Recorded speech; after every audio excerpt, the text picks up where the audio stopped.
विष्णु, मेरे पास आओ बेटा। जी बाबूजी, मैं यहीं पर हूं आपके पास। एक दिन तो सबको जाना है, मेरा भी वक्त आ गया है। लक्ष्मी, तुम भी मेरे पास आकर बैठो बेटी। अब सुंदर कहाँ है?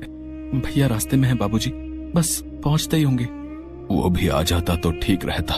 तुम सबको एक जरूरी बात बतानी थी, कहीं उसके आने से पहले मेरे प्राण न निकल जाएं। ऐसा न कहिए पिताजी, आपको कुछ नहीं होगा। भैया भाभी बस आते ही होंगे। आएंगे, जरूर आएंगे वो, पर मेरे चले जाने के बाद और आते ही अपना हिस्सा मांगेंगे। अच्छे से जानता हूं उन दोनों को। तुम दोनों बहुत भोले हो और वो दोनों एक नंबर के चालाक।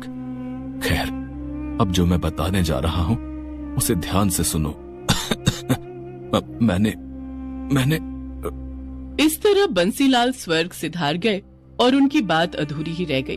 विष्णु और लक्ष्मी फूट फूट कर रोने लगे। बंसीलाल के दो बेटे थे। बड़े बेटे का नाम सुंदर और उसकी पत्नी मालती थी, जबकि विष्णु उनका छोटा बेटा था और उसकी पत्नी लक्ष्मी थी।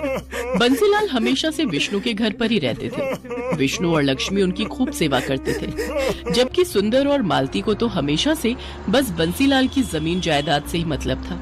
जैसा कि बंसीलाल ने कहा था, उनकी मौत के बाद सुंदर और मालती वहाँ पहुँचे। विष्णु, पिताजी चल बसे क्या? जी भैया, हम अनाथ हो गए भैया। बाबूजी नहीं रहे। कोई बात नहीं, हिम्मत रख भाई। अच्छा ये बता, पिताजी ने जाते हुए कुछ कहा क्या? नहीं तो मतलब, अरे वही अपनी जमीन या खेत के बारे में कुछ? नहीं भैया, इस बारे में तो कुछ नहीं कहा। हाँ तो ठीक है ना, आप दो ही भाई तो हो, आधी आधी बांट लो जमीन। भाभी, अभी अभी पिताजी का देहांत हुआ है, ये सब बातें बाद में भी तो हो सकती हैं। हाँ, तो मैं कौन सा बिल्कुल अभी कागज पत्तर मांग रही हूँ। सुंदर और मालती एक नंबर के लालची थे। सुंदर बहुत पहले ही पैसे कमाने के चक्कर में शहर चला गया था और शहर में रहकर उसने अच्छा खासा पैसा भी कमा लिया था, जबकि विष्णु सिर्फ इसलिए गांव में रहा ताकि वो अपने पिता की देखभाल कर सके और खेती बाड़ी संभाल सके।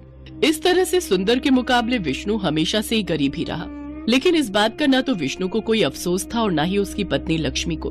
दोनों ने मिलकर बंसीलाल का बहुत अच्छे से ख्याल रखा और उन्हें कभी कोई कमी नहीं होने दी। जबकि अमीर होने के बावजूद सुंदर और उसकी पत्नी मालती एक नंबर के कंजूस और लालची थे। उन्होंने जीते जी तो कभी बंसीलाल की सुध नहीं ली, लेकिन अब उनके देहांत के बाद अपना हिस्सा मांगने जरूर पहुंच गए थे। विष्णु, अब तो सारे काम निपट गए हैं और मेरी छुट्टी भी खत्म होने वाली है। तो आओ, अब जरा बंटवारा कर लेते हैं। भैया, बंटवारा करना जरूरी है क्या? और नहीं तो क्या विष्णु भैया, आप तो रहते हो गांव में, अपनी जमीन की देखरेख कर ही लोगे, पर हम शहर से कहाँ आते रहेंगे बार बार? इतना टाइम थोड़े ही होता है हमारे पास। अब बंटवारा हो जाए तो हम अपने हिस्से की जमीन बेचकर निश्चिंत हो जाए और फिर चले जाए वापस। भाभी, तो क्या गाँव से कोई नाता नहीं रखोगी? अब यहाँ गांव में है ही क्या लक्ष्मी? पहले पिताजी थे तो फिर भी आना जाना हो जाता था, अब क्या ही करना है यहाँ आकर? मालती और सुंदर ने जिद ठान ली थी कि बंटवारा तो होकर रहेगा। और फिर बंटवारे से ठीक एक दिन पहले, सुनो जी। हाँ बताओ। मेरे पास एक कमाल का आइडिया है। अगर हम कुछ ऐसा करें कि विष्णु अपनी जमीन भी हमें बेच दे तो कैसा रहेगा? पर वो अपने हिस्से की जमीन हमें क्यों बेचेगा? और हम क्या करेंगे इतनी सारी जमीन का भाई? हम क्या करेंगे मतलब? अरे सारी जमीन बेच बाच कर शहर में बढ़िया घर और चमचमाती गाड़ी लेंगे, और क्या। पर ऐसा होगा कैसे भाई? मालती ने सुंदर को अपने दिमाग की सारी खुराफात बता दी। फिर अगले दिन सुंदर सुबह विष्णु से बोला, विष्णु, क्या कर रहे हो? खेत जा रहा हूँ भैया, बीज बोने हैं। अच्छा, तो तुम मेरे साथ तहसील नहीं चलोगे क्या? तहसील? वहाँ क्यों जाना है भैया? अरे वो पिताजी का मृत्यु प्रमाण पत्र लेकर जमीन अपने नाम ट्रांसफर करवानी पड़ेगी ना। ओहो, भैया आप ही देख लो ना ये सब, मुझे वैसे इन सब के बारे में क्या पता। चलो ठीक है, मैं अपने हिसाब से देख लूंगा। भोला भाला विष्णु सुंदर पर बहुत भरोसा करता था। आखिर दोनों सगे भाई थे। उधर मालती और सुंदर तो यही चाहते थे कि विष्णु उनके साथ ना जाए। मालती और विष्णु उस दिन तहसील के बहाने सारा दिन घूमते रहे और फिर शाम को अपने प्लान के मुताबिक वो घर में दाखिल हुए। अरे भैया भाभी, आ गए आप लोग? थक गए होंगे ना, पूरा दिन लग गया आज तो। अरे पूछो मत, पूरा दिन धूप में परेशान हो गए। और हासिल क्या हुआ? ढेला? ढेला ही मिलेगा ना। पिताजी ने हमारे लिए कुछ नहीं छोड़ा। कुछ नहीं छोड़ा?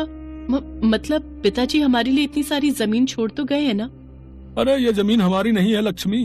पिताजी ने बैंक से लोन लिया था ना 2 लाख रुपए का, जो उन्होंने चुकाया नहीं, और बैंक ने अब जमीन पर केस लगा दिया है। तब तक उनको पैसा नहीं मिलेगा। जमीन हमारी तो क्या, किसी के भी नाम नहीं हो पाएगी। पर भैया, पिताजी ने तो इस बारे में कभी कुछ नहीं बताया। अरे कैसे बताते? अगर वो बता देते कि जमीन गिरवी रखी है तो हम नाराज नहीं हो जाते? खुद तो चले गए और हमें भिखारी बना गए। कुछ भी हो भाभी, पर ऐसे तो मत बोलिए पिताजी के बारे में। अरे तुम चुप रहो लक्ष्मी। ये देख रही हो, ये बैंक का नोटिस है। इसमें साफ साफ लिखा है कि अगर हमने 1 महीने के अंदर 4 लाख रुपए नहीं चुकाए तो वो खेत की जमीन के साथ साथ हमारे घरों पर भी कब्जा कर लेंगे। हे भगवान, अब हम क्या करेंगे भैया? अब तो बस एक ही तरीका है विष्णु, 2 लाख तुम दो, 2 लाख हम देते हैं और जमीन बचा लेते हैं। भैया लेकिन इतना पैसा तो नहीं है हमारे पास। विष्णु और लक्ष्मी सुंदर और मालती की चाल में फंस चुके थे। वैसे एक तरीका है जिससे काम बन सकता है। हाँ, तो जल्दी बताओ ना। अगर ये दोनों अपने हिस्से की जमीन बेच दें तो काम बन सकता है। पर हम जमीन कैसे बेच सकते हैं? आप ही ने तो बताया कि जमीन पर केस है। हाँ, कोई और तो नहीं ले सकता, लेकिन हम तो ले सकते हैं। अगर तुम दोनों अपने हिस्से की जमीन हमें दे दो तो मैं अपने भैया से 2 लाख रुपए लेकर बैंक के पैसे चुका दूंगी, और फिर जब जमीन पर केस खत्म हो जाएगा तो उसे बेचकर अपने भैया के पैसे चुका दूंगी। भाभी, ऐसे तो हमारे पास जमीन ही नहीं रहेगी। अरे नहीं, ऐसा मत सोचो। वो नदी के पास अपना छोटा खेत है ना, ऐसा करो उसे तुम ले लो, उसी पर खेती करो। तुम मेरे भाई हो, इतना तो मैं कर ही सकता हूँ तुम्हारे लिए। बस एक वही ऐसा खेत है जो गिरवी नहीं है। मालती और सुंदर ने बहुत गहरी चाल चली थी।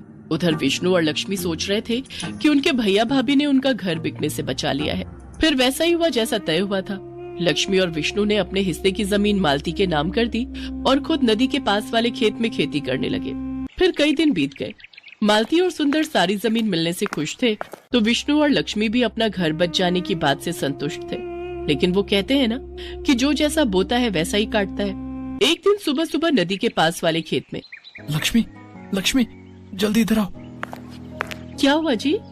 ये देखो, खेत में जुताई करते हुए मुझे क्या मिला? जुताई में विष्णु को एक लोहे का बक्सा मिला था जिसमें ढेर सारे सोने के सिक्के भरे हुए थे। तो वहीं दूसरी तरफ ठीक उसी वक्त शहर में मालती के घर की घंटी बजी। ये घर सुंदर का है? जी हाँ, आप कौन? हम लक्ष्मी सागर बैंक से आए हैं।